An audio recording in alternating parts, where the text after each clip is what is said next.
ukuran tendensi sentral ada rata-rata, median, dan modus.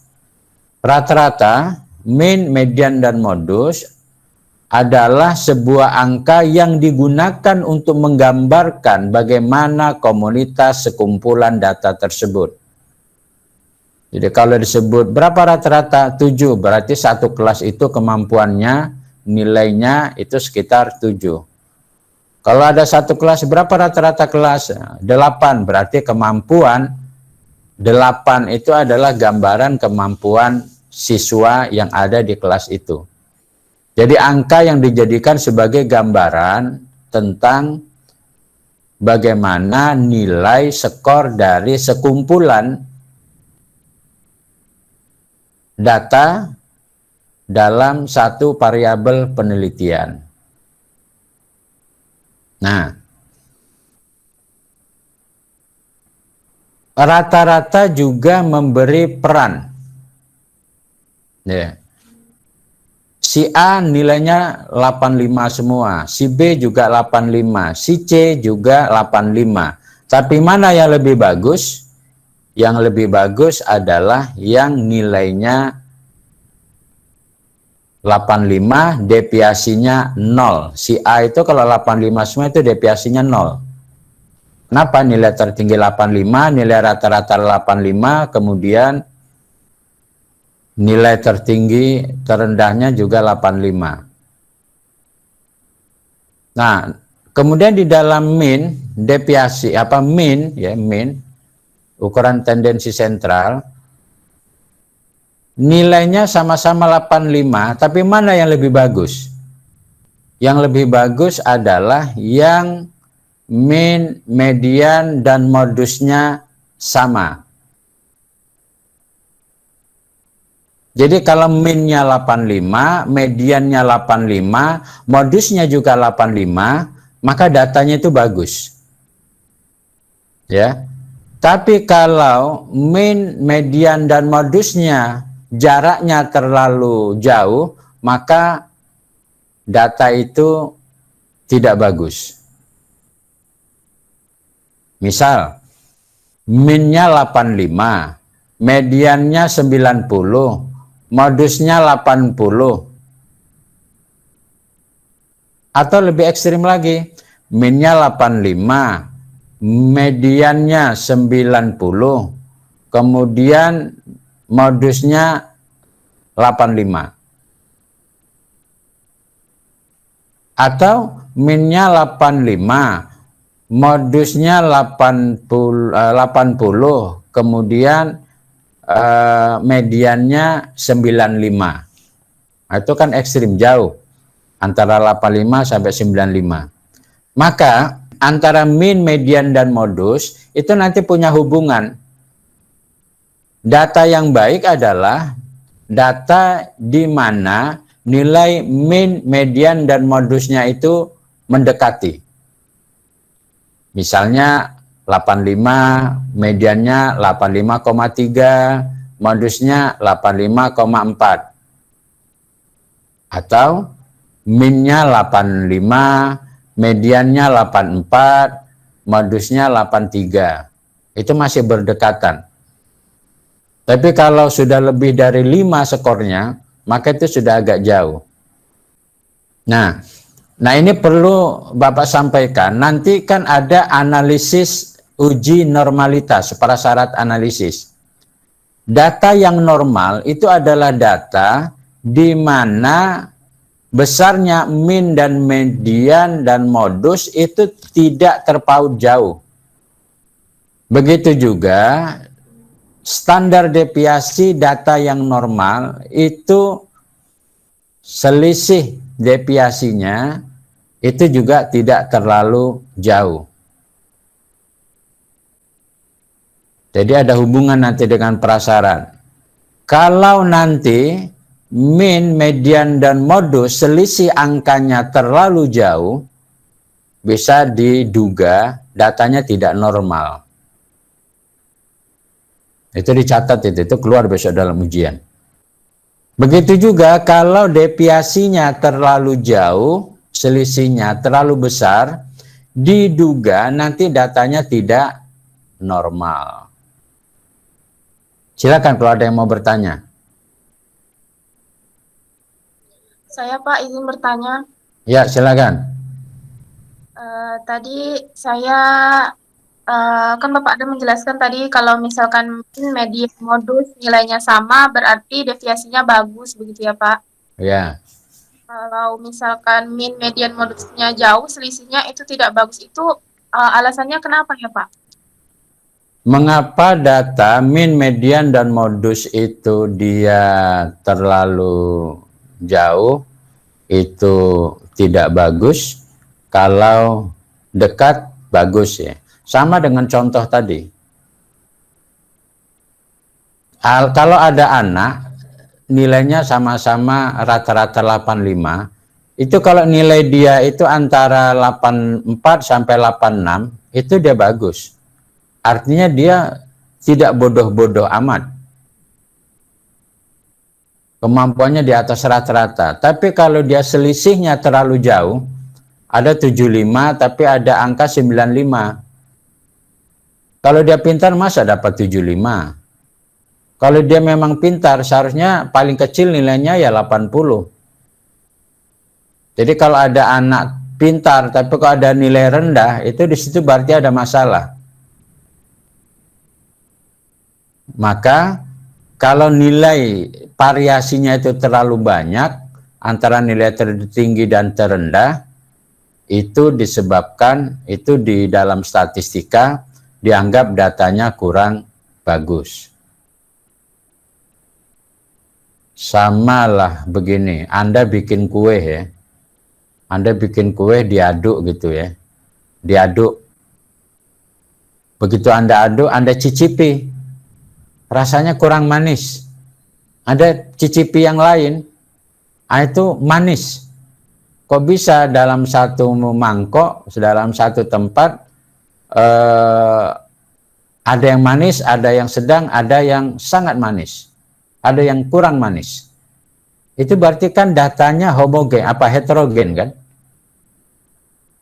Datanya heterogen. Berarti kuenya tak bagus. Kenapa? Manisnya tidak merata. Kue yang bagus itu adalah kue yang merata. Dimanapun Anda ambil, itu rasanya manisnya sama. Maka kalau siswa itu nilainya berbeda-beda, ada nilai tertinggi dan terendah terlalu jauh, maka itu kemampuannya kurang baik. Tapi kalau ada siswa kemampuannya beda-beda tipis, nilainya antara 80 sampai 85, maka itu bisa dipastikan ada jaminan mutu bahwa anak ini memang pintar. Kenapa? Semua mata pelajaran dia bagus. Tapi kalau ada anak nilainya ada 70, ada 90, itu belum jaminan anak pintar. Kenapa? Ada nilai 70. Walaupun ada nilai 90. Nah, nilai 80, 70, 90, nilai yang sangat bervariasi menunjukkan skor nilai yang diperoleh itu belum menggambarkan kemampuan yang sesungguhnya. Kenapa? 90 bisa saja dia nyontek. 70 memang dia betul-betul tidak punya kemampuan yang baik.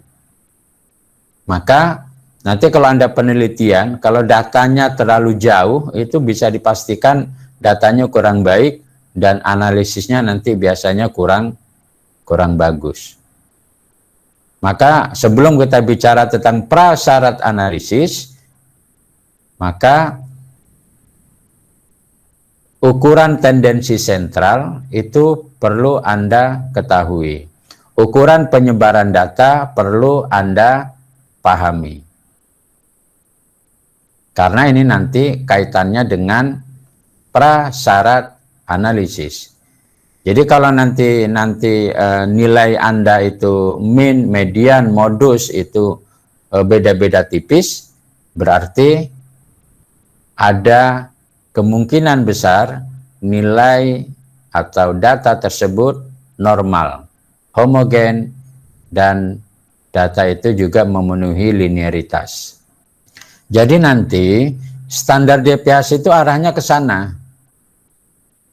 Sebenarnya dari awal kita sudah bisa memperkirakan kalau segini besar deviasinya, kira-kira datasnya homogen apa tidak ya? Kalau segini deviasinya, kira-kira datasnya nanti homogen atau heterogen? Maka kita sudah bisa memprediksi dari awal. Nah, oleh karena itu, nanti saudara bisa melihat kualitas data itu dilihat dari deviasinya. Nah, saudara sekalian, biasanya di dalam di sekolah ya, di sekolah itu kalau ada penetapan juara satu, kebetulan juara satunya itu nilai rata-ratanya sama. Sama-sama nilai rata-ratanya 85. Ada 3 orang. Bagaimana cara menetapkan juara satunya? Biasanya gimana? Dilihat nilai agamanya yang paling tinggi. Kalau itu di madrasah, tapi kalau di sekolah umum tentu tidak agama yang dilihat. Apanya? Biasanya nilai matematikanya yang paling tinggi. Jadi sama-sama 85, dilihat kalau nilai agamanya si A itu 80, si B itu 85, si C itu 90, maka yang juara satu adalah si C. Walaupun rata-ratanya sama, 85. Nomor 2 itu si B, nomor 3 itu si A. Nah, yang kita tetapkan itu juara satunya nilai agama. Kalau nilai agama berarti juara satu dari sisi nilai agama.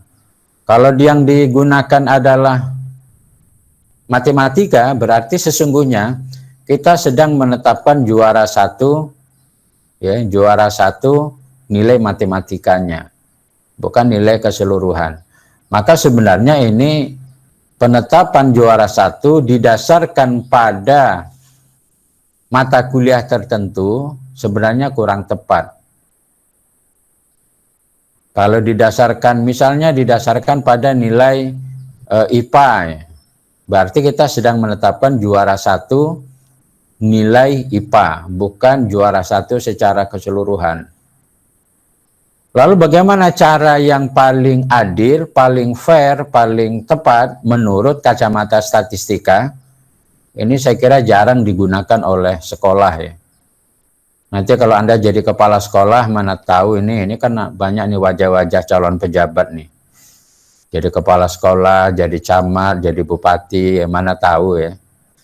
Walaupun guru PAI, tapi nanti jadi bupati itu tidak menutup kemungkinan. Baik, sampai mana tadi? Sampai? Saya ngetes aja, Anda masih ingat atau tidak? Ya, standar deviasi. Jadi standar deviasi itu akan memberikan gambaran awal tentang apakah data Anda itu homogen atau tidak kalau kita bermaksud akan melakukan komparasi atau perbandingan. Ya. Apa yang harus Anda lakukan? Sebenarnya menurut kacamata statistika itu bukan dilihat dari nilai agama, nilai matematika, dilihat dari nilai IPA. Kenapa? Makin kecil data, makin kecil standar deviasinya, data itu semakin bagus. Semakin besar deviasinya, maka data itu semakin kurang baik. Nah, mengapa? Karena kalau datanya itu heterogen, itu tak bisa dipakai analisis statistik parametrik. Hanya bisa dianalisis pakai non-parametrik. Artinya apa? Datanya itu tidak baik. Tapi data semakin homogen, datanya itu makin baik. Coba Anda bandingkan. Kalau ada anak tadi yang rata-ratanya 85, ya 85, si A 85, itu nilainya 85, 85, 85, 85. Ada 13 mata pelajaran nilainya 85 semua. Kalau dicari rata-ratanya pasti 85. Tapi si B nilainya ada 80, 85, 90, 80, 85, 90, 90, 85, 80. Nilai tertingginya 90, nilai terendahnya 80. Si C nilai tertingginya 95 tapi terendahnya 75. Jadi ranknya itu 20. Maka si C ini datanya dia lebih heterogen. Kenapa? Ada nilai 75, 80, 85, 90, 95. Berarti deviasinya semakin besar.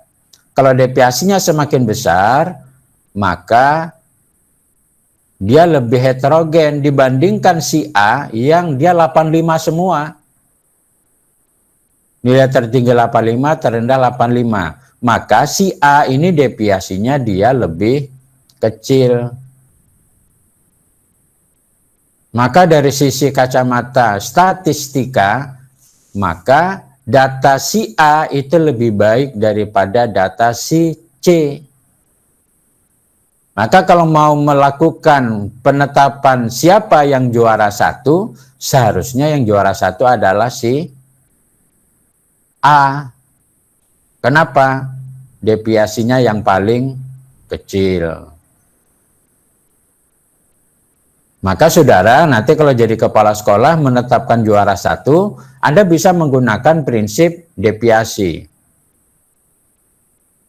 Jadi kalau datanya ada 75 tapi ada data 95, itu besar kemungkinan datanya tidak akurat. Ya, tidak akurat. Kenapa? Kemungkinan soal yang diberikan untuk si A ini ada yang terlalu sulit dan ada yang terlalu mudah.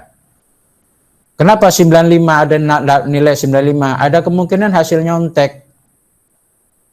Kenapa ada data nilainya 75? Jangan-jangan itu karena gurunya ketat, pengawasannya ketat.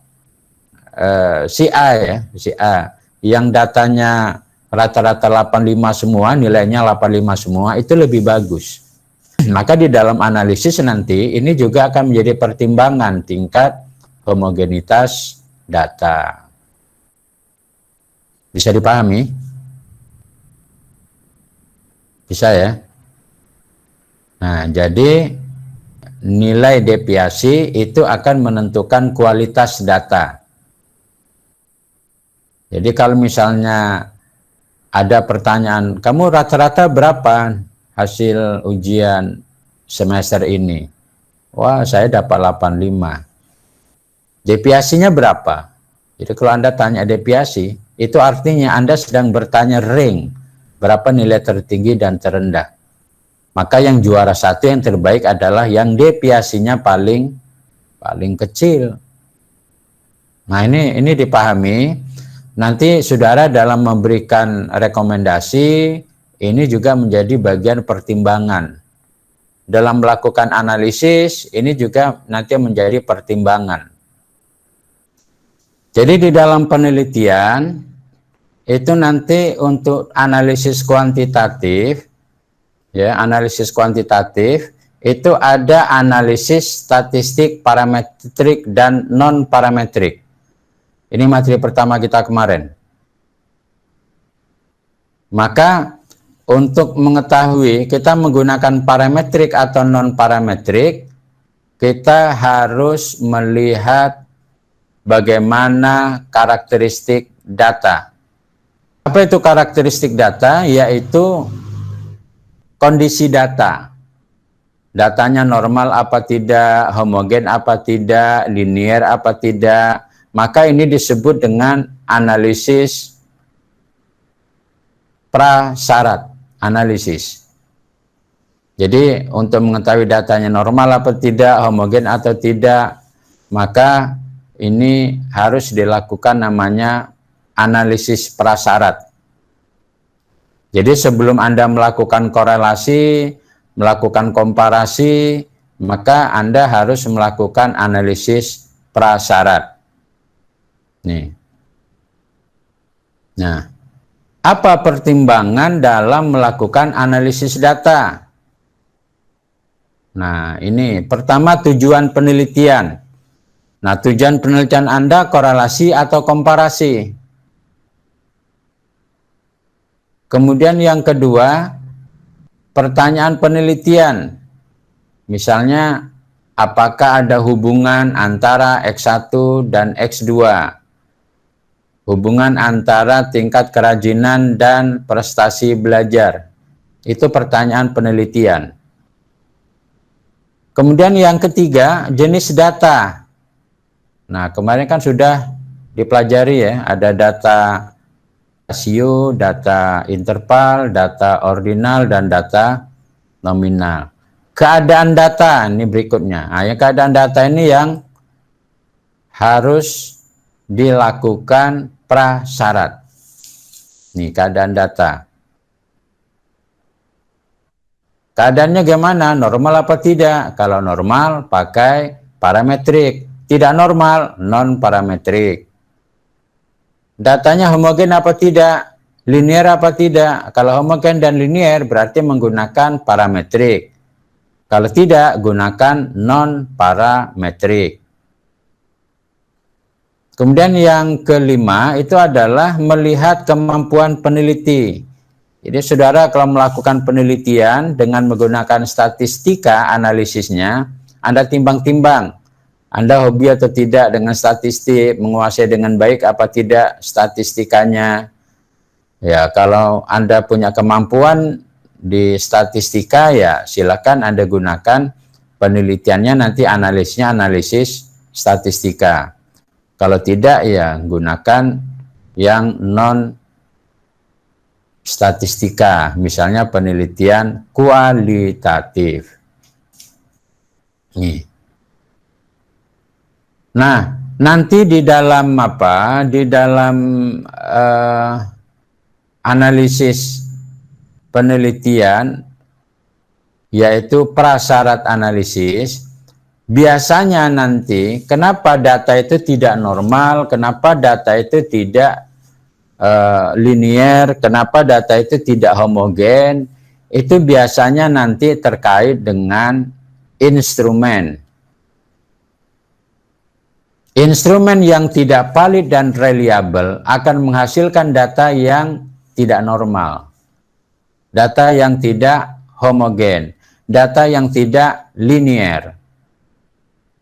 Itu sebabnya nanti di dalam pengambilan data, angket yang digunakan harus memenuhi validitas dan reliabilitas.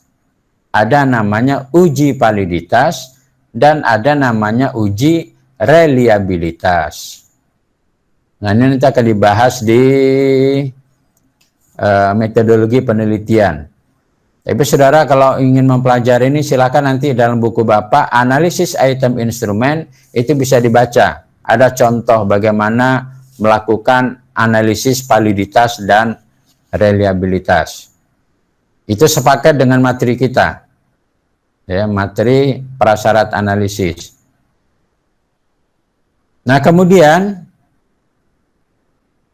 kalau kita melakukan analisis statistika, itu kan ada analisis deskriptif, ada analisis inferensial. Prasyarat analisis tidak diperlukan pada statistik deskriptif, tapi diperlukan analisis inferensial. Nah, jadi ini adalah deskriptif, mean, median, modus, desil ya. Nah, inferensial ini nanti ada parametrik dan non-parametrik. Nah, ini nanti analisisnya. Korelasi bivariat, korelasi multivariat, parsial, regresi, dan seterusnya.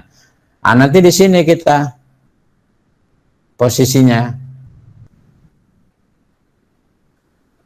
Kalau dia memenuhi syarat, analisis pakai parametrik, tapi kalau tidak memenuhi syarat, pakai non-parametrik. Maka kita lihat di sini perbedaannya. Parametrik memenuhi prasyarat uji normalitas, homogenitas, linearitas, dan multikolinearitas. Kemudian yang non-parametrik tidak memenuhi persyaratan atau prasyarat analisisnya tidak terpenuhi, maka harus menggunakan non-parametrik. Yang kedua, datanya adalah rasio dan interval. Sementara kalau non-parametrik, datanya ordinal nominal. Oleh karena itu, yang bisa dilakukan prasyarat analisis hanya data rasio dan interval. Data ordinal itu tidak bisa dilakukan uji prasyarat. Ya, jadi di sini ada 4 ya. Ingat-ingat itu.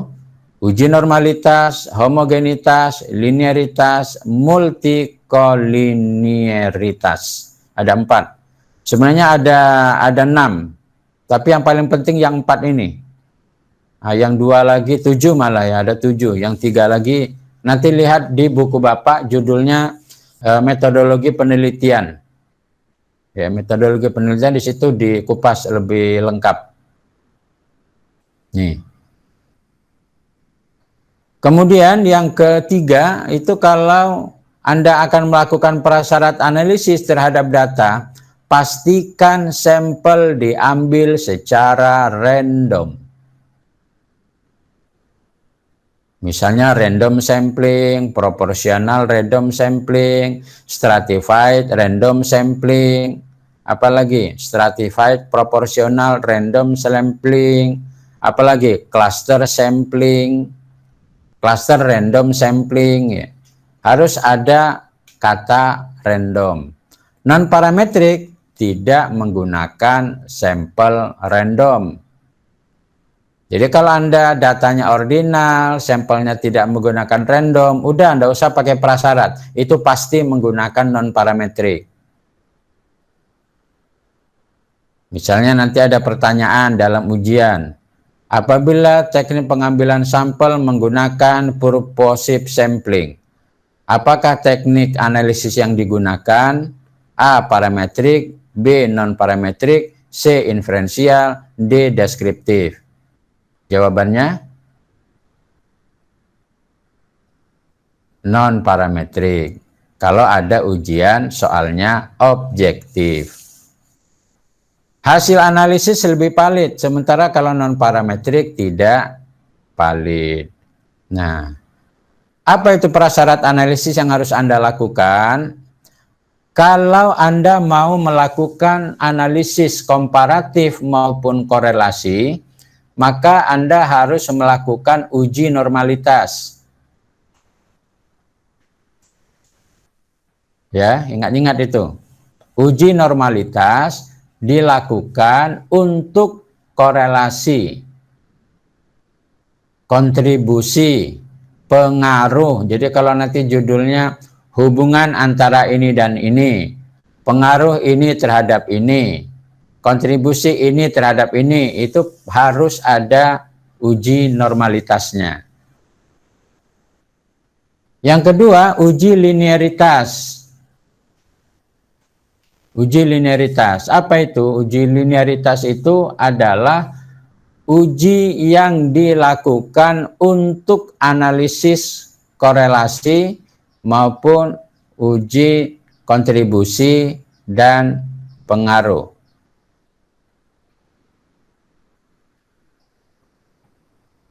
Kemudian uji homogenitas. Uji homogenitas itu dilakukan untuk uji komparasi, perbandingan. Jadi kalau ujinya itu adalah uji komparasi, misalnya perbandingan prestasi belajar siswa dari dalam kota dan luar kota pada mahasiswa PAI. Nah, itu berarti kan membandingkan. Nah, itu harus ada uji homogenitas. Kenapa?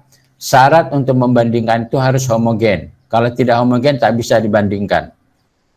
Karena nanti kalau ada perbedaan, perbedaan itu terjadi karena faktor lain, bukan faktor variabel yang dikomparatifkan.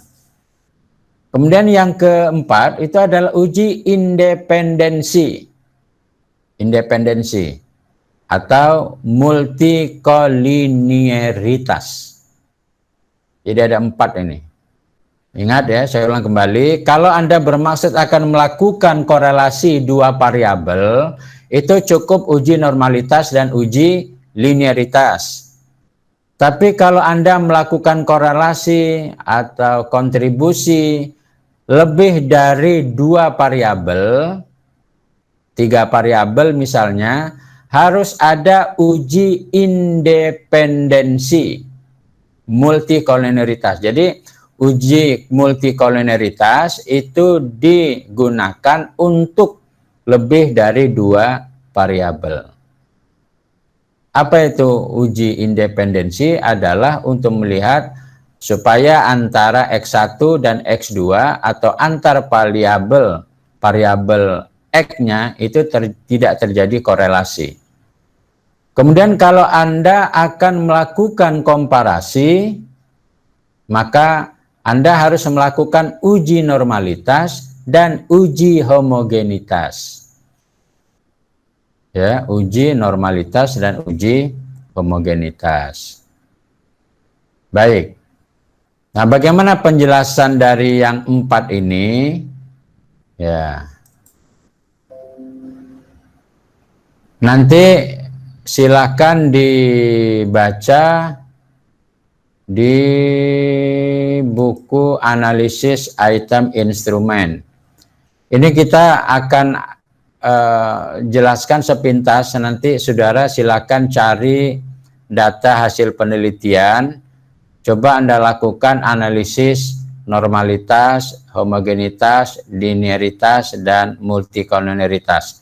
Nanti cari di hasil penelitian, mungkin skripsi kakak tingkat, yang ada datanya, lalu data itu nanti Anda analisis. Nanti Anda akan menemukan ada skripsi, dia menggunakan korelasi produk momen, tapi datanya tidak normal. Atau datanya tidak linier. Padahal syarat untuk melakukan analisis produk momen, itu datanya harus normal dan linier. Nah, nanti di dalam analisis Anda sampaikan itu.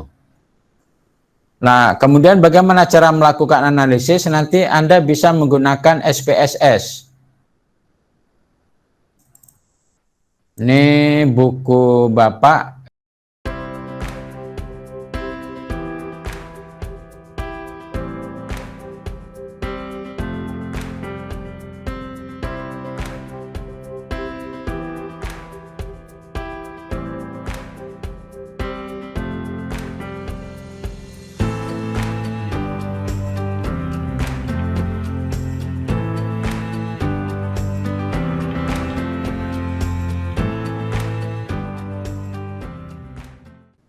Uji normalitas. Bisa dilihat? Bisa, Pak. Halo, bisa dilihat? Bisa, Pak. Bisa, Pak. Bab 11 uji normalitas dengan SPSS. Nih, ada pengertiannya. Ya, ini ada uji normalitas, linearitas, tidak dimasukkan semua. Misalnya dalam satu penelitian dengan judul sebagai berikut, kontribusi kompetensi evaluasi hasil belajar, pengalaman guru, dan pembuatan tes terhadap persepsi guru tentang kualitas tes hasil belajar. Nah, ini datanya ini. 4 variabel. Ya. Pengaruh kompetensi, pengalaman, prosedur membuat tes terhadap persepsi. Ini korelasi. Nah, ini Anda harus analisis. Data kompetensi normal apa tidak, pengalaman normal apa tidak, prosedur normal apa tidak, persepsi normal atau tidak.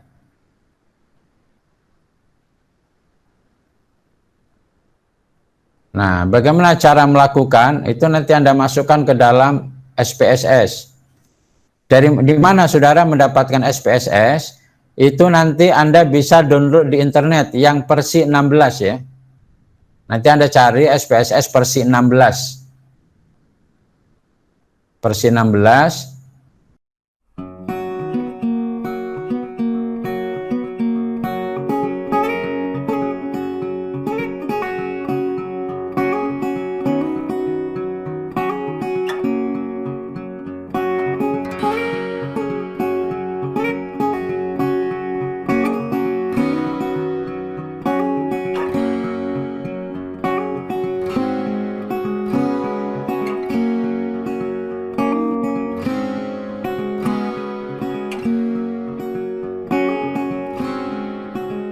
Bapak punya bukunya SPSS 16. Kenapa buku itu yang dipakai sampai sekarang?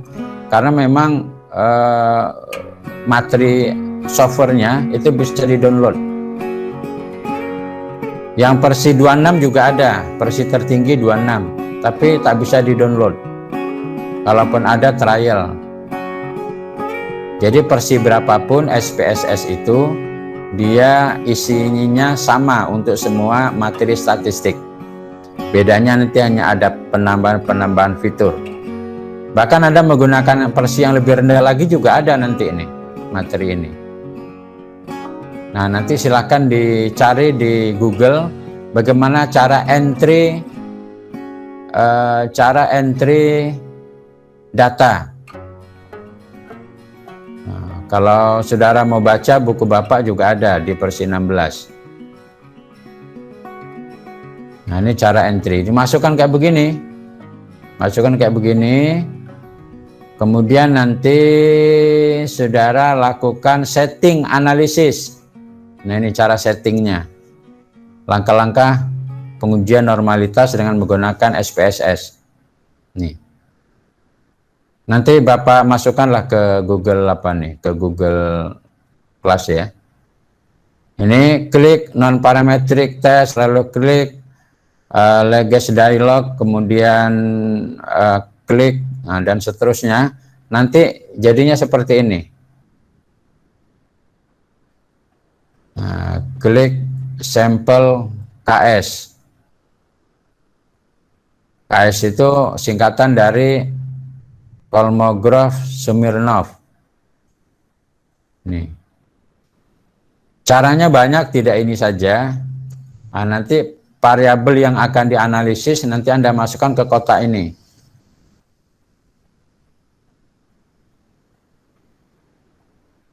Nah, nanti hasilnya seperti ini. Ini kalau dipelajari manual lama ini. Ini bisa 4 kali pertemuan ini. Dari mana angka-angka ini dapat. Tapi supaya lebih mudah dan ini bukan fokus kita, maka nanti saudara pelajari sendiri dengan menggunakan internet ya. Jadi sebenarnya tidak saya kasih materi pun saudara bisa. Anda tinggal cari aja nanti searching di Google. Cara entry data, cara uji normalitas, nanti itu banyak sekali itu video-videonya. Nanti saudara bisa lihat di Mbah Google. Tinggal ketik.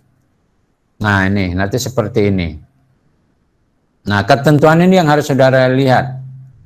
Data kompetensi evaluasi hasil belajar guru memiliki nilai probability signifikansi sebesar 0,009. Angka ini lebih kecil dari 0,05. Berarti untuk variabel kompetensi evaluasi hasil belajar guru, hipotesis nihil yang menyatakan tidak ada perbedaan antar distribusi data dengan distribusi normal tidak dapat diterima. Hal ini berarti data kompetensi evaluasi hasil belajar guru berdistribusi tidak normal. Berarti tak bisa ini pakai parametrik. Data pengalaman guru normal. Data pembuatan proses tes normal. Kemudian data persepsi guru juga normal. Nih seperti itu. Kalau angkanya lebih kecil dari 0,05 normal, kalau lebih besar dari 0,05 tidak normal. Ini. Dia harus lebih besar baru dia normal. Oke. Untuk uji homogenitas. nanti bisa saudara lihat pada bab 13. Ini, uji homogenitas. Nanti saudara gunakan SPSS, ini contoh. Ini mau membandingkan antara 3 metode. Metode ceramah, jigsaw, dan synergetic teaching. Nih, entry datanya seperti ini. Ya, ingat ya, bukan 3 variabel itu dibikin 3 kolom. Tapi prestasi ini metode 1, prestasi metode 2, kemudian prestasi metode 3. Nah, nanti analisisnya kayak begini.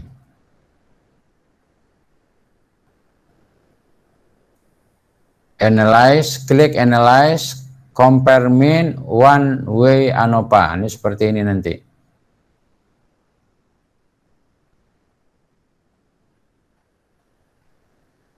Nanti dimasukkan dependen prestasi belajarnya, metode ke faktor. Nanti klik homogeneity of variant test.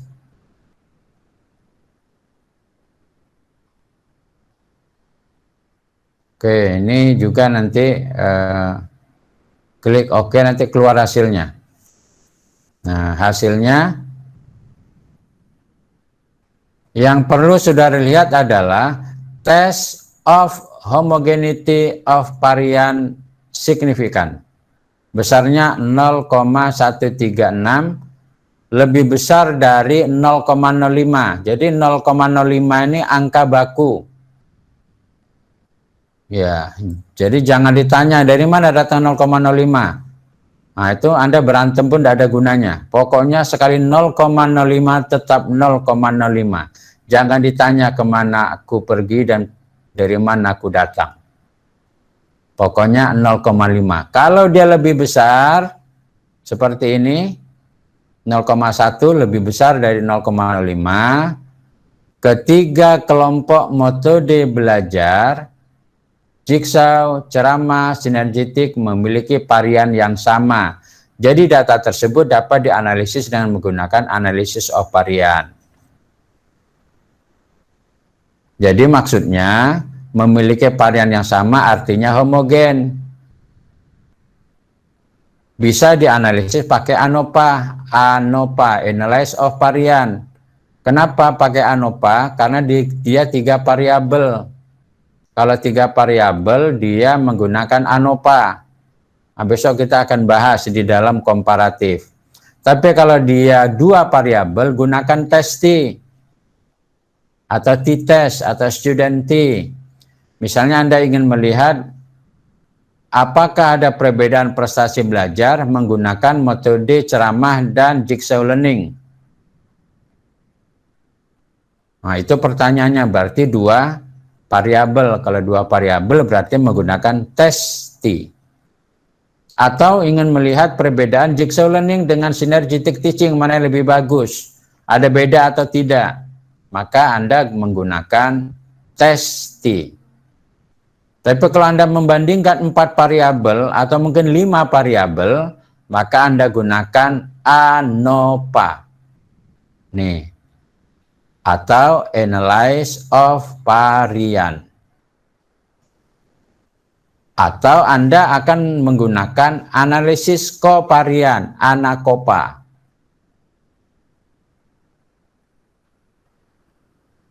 Mungkin nanti saudara akan menemukan bukan ANOVA tapi ANAVA. ANAVA singkatan dari analisis varian, itu sudah di-Indonesiakan. Kalau bahasa Inggris ANOVA, bahasa Indonesia ANAVA.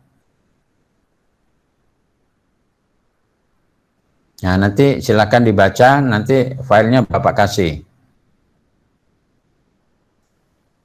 Nah, tapi kalau ingin versi lengkapnya, silakan nanti dicari bukunya, ya, buku SPSS 16. Oke. Kemudian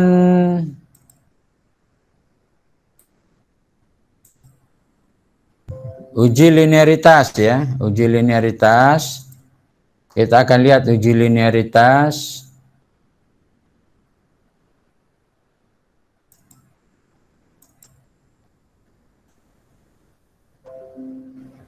Bisa dilihat linearitas bab 12.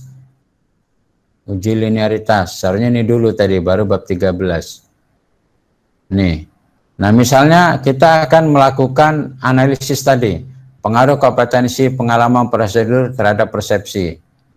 Nah, nanti ini dimasukkan ke dalam SPSS. Nih. Seperti ini. Kemudian nanti bagaimana cara menentukan linear atau tidak? Harus berpasang-pasangan. Uji linearitas antara kompetensi evaluasi hasil belajar dengan persepsi guru. Hanya yang variabel X saja ya. X1 dengan X2, X1 dengan X3, X2 dengan X3. Hasilnya nanti seperti ini. Nah ini. Yang dianalisis persepsi dengan kompetensi. Nah, nanti silakan dibaca. Kemudian nanti hasilnya kayak begini.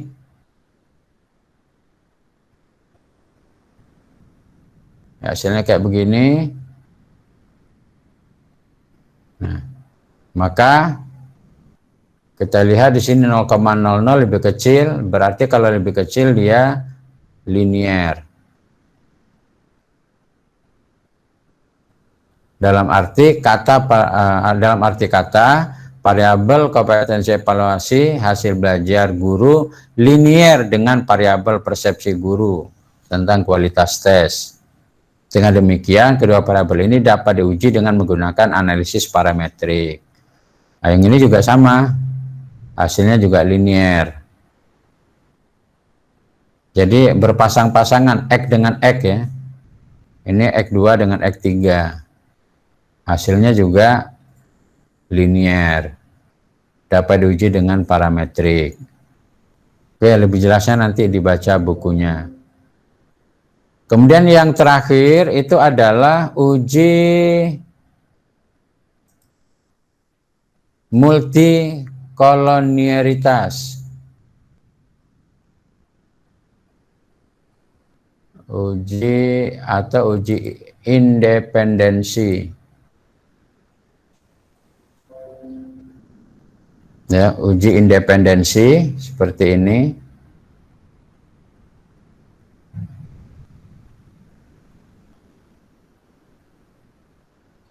Nah, ini sama, variabelnya masih sama. Kemudian proses analisis uji independensi. Nah, ini nanti yang akan dianalisis, ini caranya klik regression, klik linear. Nah, ini nanti cara melakukan analisis ya. Nah, nanti ini hasilnya, interpretasi. Maka Anda hanya bisa melakukan uji independensi ini kalau nanti variabelnya 3 variabel. Kalau 2 variabel tidak bisa. Nah, ini dari outputnya. Tabel di atas menunjukkan bahwa hubungan antar 3 variabel bebas menunjukkan nilai toleransi tidak terjadi multikolonialitas. Karena nilai toleran kompetensi evaluasi hasil belajar 0,320. Pengalaman mengajar 0,5. Lebih besar dari 0,10. Ya. Jadi dia harus lebih besar. Dengan demikian nilai PIF menunjukkan tidak terjadi multikolonialitas karena nilai PIF kompetensi evaluasi hasil belajar 3,121, pengalaman mengajar. Dengan demikian uji independensi atau uji multikolonialitas antar variabel bebas terpenuhi dan uji parametrik analisis korelasi ganda dapat dilakukan. Pak, izin bertanya, Pak. Ya, silakan Linda Sari. Untuk penggunaan SPSS-nya itu menggunakan versi berbeda-beda itu nggak berpengaruh kan, Pak? Tidak harus Gunakan apa? versinya tidak harus versi 16 itu tidak berpengaruh. Oh, kan? enggak pengaruh. Anda menggunakan versi 17 boleh, 15 boleh, 14 boleh. Anda menggunakan yang versi 24 juga boleh. Tapi yang aman, saya sudah googling ya, sudah searching di internet. Itu yang versi 16 itu ada. Nanti Anda cari saja, download gratis SPSS 16. Nah, itu banyak nanti muncul itu. Baik, terima kasih. Sampai jumpa. Lebih dan kurang mohon maaf. Assalamualaikum warahmatullahi wabarakatuh. Waalaikumsalam warahmatullahi wabarakatuh.